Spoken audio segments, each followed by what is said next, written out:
The rain started as a fine mist, just enough to make the asphalt gleam like a black mirror under my headlights, turning the familiar back road into a tunnel of distorted reflections and shifting shadows. I remember checking the clock on the dashboard, 2:17 a.m., a time that feels less like an hour and more like a state of being, a liminal space where the world holds its breath and logic goes to die. The visit with my sister had been good, too good, filled with laughter and reminiscing that made me delay leaving until it was absurdly late, and now I was paying the price in this bone-deep weariness that made my eyelids feel like sandpaper. The coffee from the gas station 3 hours ago had long since faded, leaving behind a jittery, hollow anxiety that hummed in my veins. It was on a long, lonely curve, flanked by a wall of whispering pines on one side and a steep drop-off on the other, that I first caught the flicker. In the rearview mirror, a pale, moon-like oval seemed to float in the darkness behind me before dissolving back into the gloom. My heart did a clumsy stutter, but my mind, trained by a lifetime of rationality, quickly supplied an excuse. A reflection from my own tail lights hitting a road sign, a trick of the rain on the glass, my tired brain stitching patterns out of nothing. I adjusted the mirror with a hand that was annoyingly unsteady, cleared my throat too loudly in the silent car, and turned up the radio, seeking the comfort of a human voice, but all I found was static and the faint, ghostly wail of a distant country station fading in and out. For 20 minutes, I practiced breathing, my eyes glued to the road ahead, refusing to glance back, building a fragile cage of normalcy around myself. But the prickle on my neck, that ancient animal warning, refused to subside. It was a physical presence, a cold fingertip tracing my spine. When the sign for the Cedar Creek rest area appeared, it felt like a reprieve, a concrete island of light. My bladder, insistently full, gave me a practical, mundane reason to stop, to break the spell of the road. I signaled, the click echoing in the car, and pulled into the empty lot, positioning my car directly under the buzzing orange glow of the single sodium light, believing in the simple arithmetic of light over dark. The moment I shut off the engine, the silence was absolute and oppressive. The groan of my car door opening was a violation of that silence. The air was shockingly cold and damp, smelling of wet pine needles and the faint metallic tang of distant rain. My footsteps to the restroom facility were the only sound, each one a loud, confident declaration I didn't feel. The restroom was a tomb of cracked tile and graffiti, lit by a single dying fluorescent tube that buzzed and flickered, making the shadows in the corners seem to pulse. I chose the middle stall, my mind absurdly fixating on strategy even here. The sound of my own urination was deafeningly intimate. I stared at the graffiti on the stall door, a crude heart with initials, and kept my eyes locked on the gap under the door, my breath held, expecting to see a pair of boots standing silently, patiently waiting. There was nothing. Just the drip of a faucet and the frantic beating of my own heart. I washed my hands in icy water, the soap dispenser empty, and avoided looking directly into the stained mirror above the sink, catching only a fragmented, ghostly impression of my own wide, frightened eyes in the broken glass. I practically ran back to the car, the key fob clutched so tight in my fist the plastic edges dug into my palm. The relief when I threw myself inside and hit the master lock button was a physical wave, warm and syrupy, flooding my limbs with a false sense of security. The doors were locked. The engine turned over with a healthy purr. I pulled back onto the road, the headlights cutting through the rain which was now falling in earnest, each drop a tiny explosion of light. For 5 minutes, I almost convinced myself it had all been paranoia, the product of an overtired mind on a dark road. I even hummed a little, a shaky, tuneless noise. Then the road began to curve toward the merge for the state highway, a wider, safer road with actual traffic, and I needed to check my blind spot. It was a habitual, automatic motion, one I'd done 10,000 times before. I turned my head to look over my right shoulder and the world stopped. Curled in the fetal position on the floor of the back seat, directly behind the passenger seat, was a man. He wasn't moving. He was making himself small, his face buried against his knees, but I could see the matted, dark hair, the filthy denim jacket slick with rain, the worn soles of his sneakers. Time didn't slow, it crystallized. Every detail imprinted itself with horrific clarity, the old French fry under the seat, the faded library book on the floor mat, the faint, sour scent of unwashed body and wet earth that now permeated the air, cutting through the fake pine of my little tree air freshener. My foot, trained by a lifetime of driving, stayed rigid on the accelerator. 70 miles per hour. A sealed, moving tomb.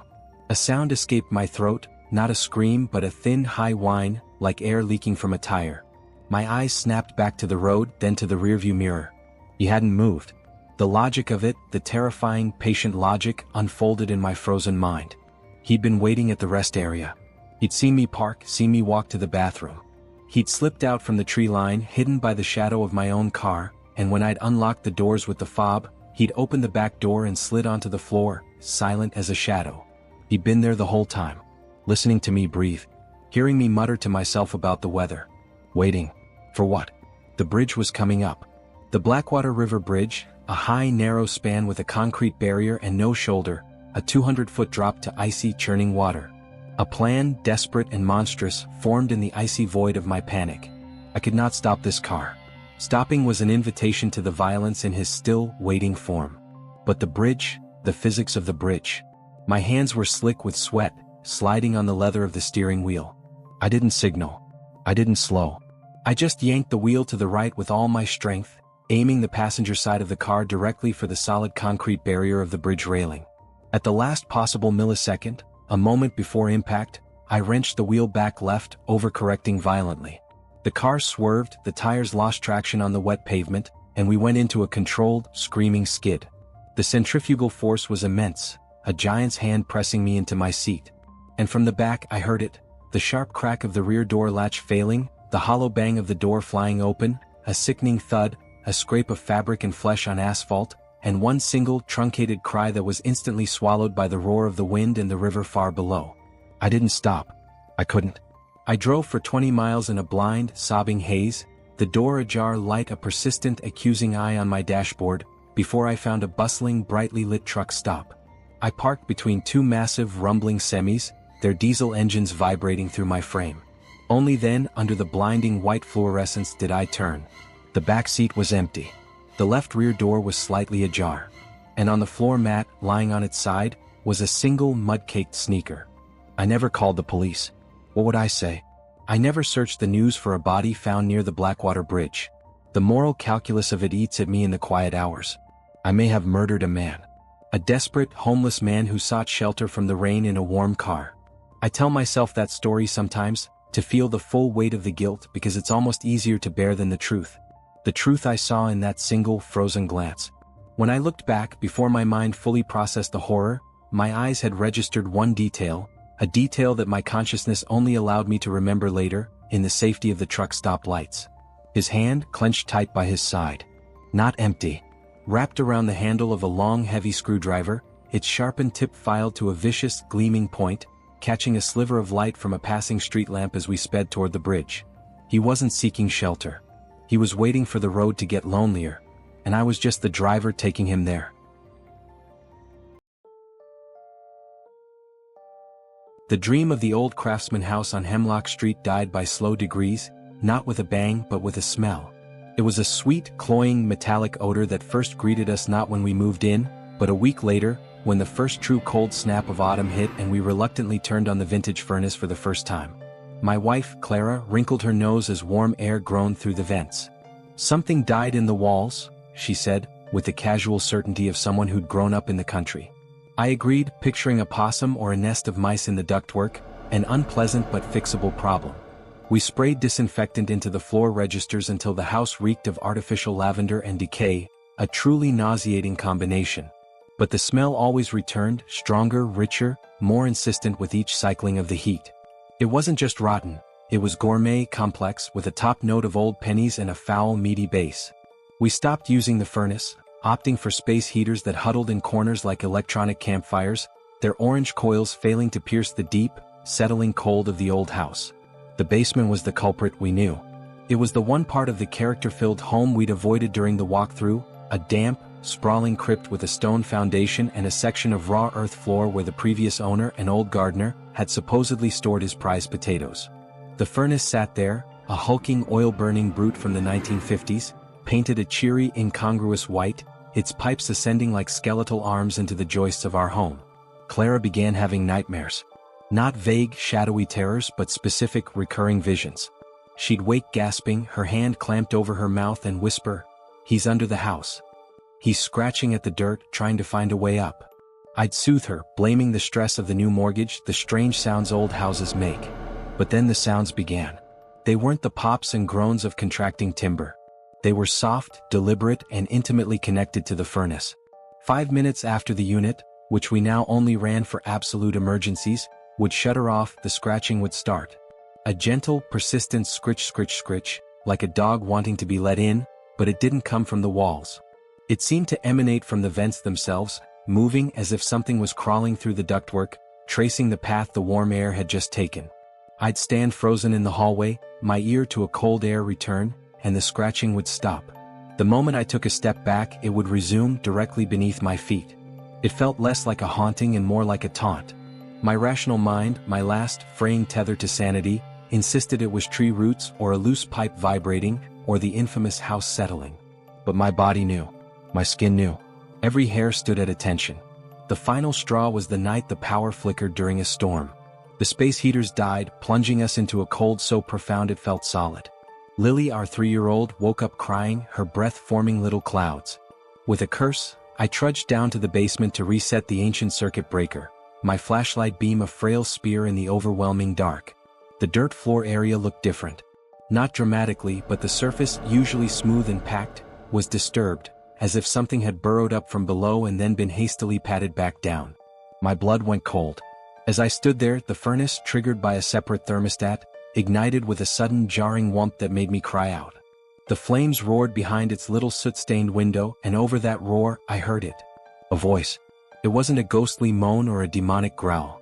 It was horrifyingly mundane, a man's voice, thick and muffled, as if speaking through a mouthful of wet soil. It didn't come from the room, it came from the furnace itself, vibrating through the metal, and it whispered 3 clear words directly into the heart of the noise. "I'm so cold." I ran. I left my flashlight on the dirt and took the stairs 2 at a time, my heart trying to batter its way out of my chest. The next morning I called in a professional. Not a paranormal investigator, but the most grizzled, no-nonsense HVAC man in the county, a guy named Earl who'd been servicing these old oil burners since the Eisenhower administration. Earl spent an hour in the basement. When he finally emerged, he didn't look at me. He wiped his hands on a greasy rag over and over, his face the color of old dough. "Just a blocked flue," he muttered, scribbling on a clipboard. "Sign here. Says I cleaned it." His hand was trembling. "Earl," I said, my voice low. "What did you see?" He finally met my eyes, and in his, I saw a lifetime of practical knowledge colliding with something that had no place in it. "It ain't what I saw, son. It's what I heard." He leaned in, smelling of oil and old sweat. "Your furnace, the combustion chamber. It pulls air. It's a vacuum, a hungry thing. This old ductwork, it's got leaks, cracks that go down into that soil." He nodded toward the dirt floor. "That ain't garden soil. That's fill. Someone dug a hole down there once, a deep one, and filled it back in. The furnace, when it runs, it sucks. It pulls air from those cracks. And sometimes it pulls up more than air. It pulls up memories, sounds, things that got buried and forgot." He looked genuinely frightened. "Your unit isn't haunted. It's recording. And it's playing back what's in the ground. But it's an old machine. The recording's degraded. It's stuck. And whatever's down there, it's getting louder." He refused payment and almost fled the house. That night, we huddled in the living room under every blanket we owned. The furnace was off, the breakers pulled. The house was silent, a freezer slowly warming. At 3 a.m., a new sound seeped from the basement register. Not a whisper. Not a scratch. A wet, rhythmic, crushing pop-pop-pop. Then a slow, grinding creak. It was the unmistakable sound of a jaw, stiff from decades of disuse, experimentally working its way open and closed. Pop, creak, grind. It was learning. It was practicing. We moved out within the week, accepting a brutal financial loss. We told the realtor it was the commute. Last I drove by, the house had a fresh coat of paint, cheerful yellow. A toddler's bicycle lay on the lawn. And from the brick chimney, even on a balmy, beautiful spring afternoon, a thin, constant plume of gray smoke curled steadily into the blue sky. They must have gotten a new, efficient furnace. Or maybe they just got used to the cold and left the old one running, forever feeding the hungry dark beneath their feet with the warmth from their home, while something below, something that is not a ghost but a recording made flesh, slowly, patiently learns to chew.